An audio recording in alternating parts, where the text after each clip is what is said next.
In the 1970s, a scientific project was started in an attempt to recreate life. The original attempt lasted from the years 1970 to 2000. Some of the attempts were successful. However, genetics from modern-day archosaurs and other modern animals were needed to get a somewhat accurate view of what these species looked like. And so, the prehistoric species were released into a vale, or valley. And the project was temporarily decommissioned, and the species were left to survive in the vale. Some stationary cameras were set up so that the animals could still be monitored. Then 10 years later, the various advancements in science and fossilized remains that were discovered allowed us to see an almost perfect view of what these animals looked like and how they acted. And so the project was resumed, and many of these attempts to recreate the animals were much more successful. After 10 years, the vale was still home to many of the species that were created. However, the project was later deemed a success and shut down again. There were other facilities that practiced this and worked purely on megafauna, whereas the vale we will be going to mainly attempted to recreate some of the lesser-known medium-sized and small animals. And now prehistoric life roams the vale.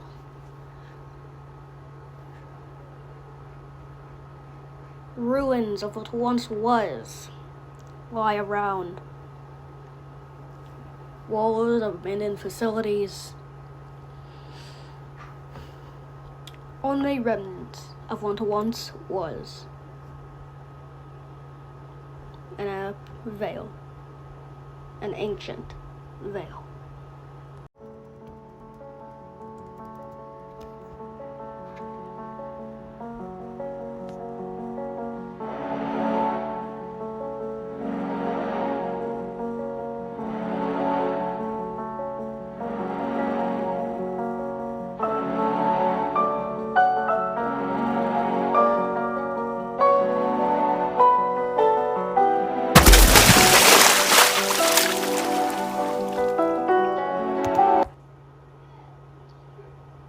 This subadult female Dilophosaurus recently had her sister killed by a male Corallophosaurus that attempted to go after her. Hence why she has a wound on her leg. She's fled into the cyclical Prairie. And it seems that she is already doing better. But if she wants to survive in this new hostile environment, she'll have to learn to adapt.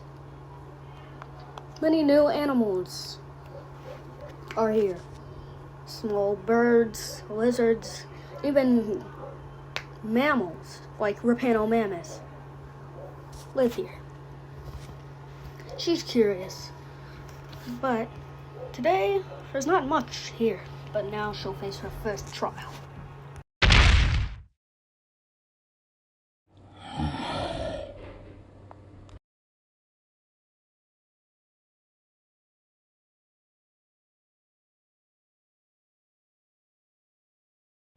The Prairie Bandits, a coalition formed of two male Carnotaurus, Aka and Toron.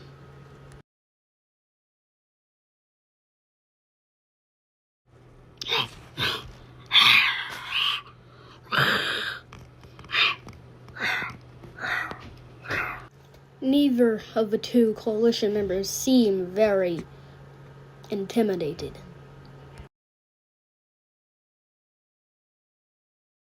Luckily for the subadult, the two connoisseurs decide to go after something else. And she takes this opportunity to flee. She doesn't want them coming back in case they fail a hunt.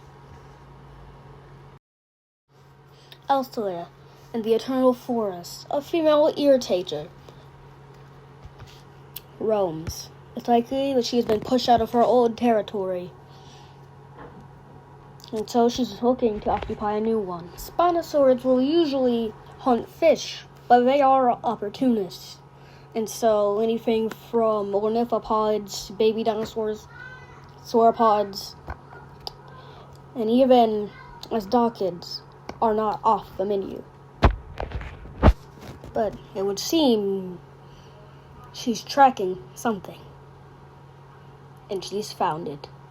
A dead Abelisaurus, likely starved and died from a lack of food. She begins to slice it open to access the more nutritious organs.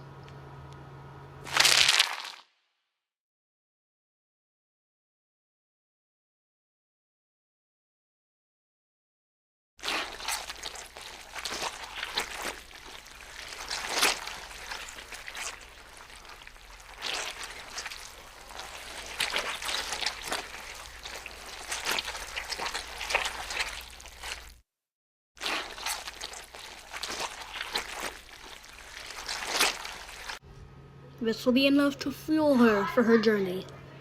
In the western desert, we see a male Bashanosaurus. He seems to have been separated from his herd, but a nearby predator watches. A female Sinraptor, who we'll call Mandarin, launches an ambush towards the Bashanosaurus.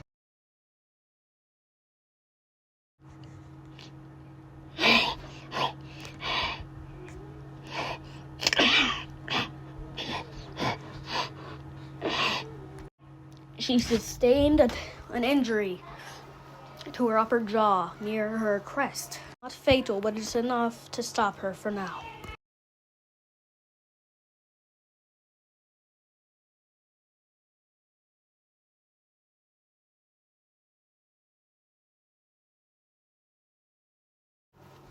Mandarin has exhausted herself in chasing the Bashanosaurus. Sinraptor are built to end fights fast, not get involved in prolonged chases. But she knows that there is still a chance for her to find food.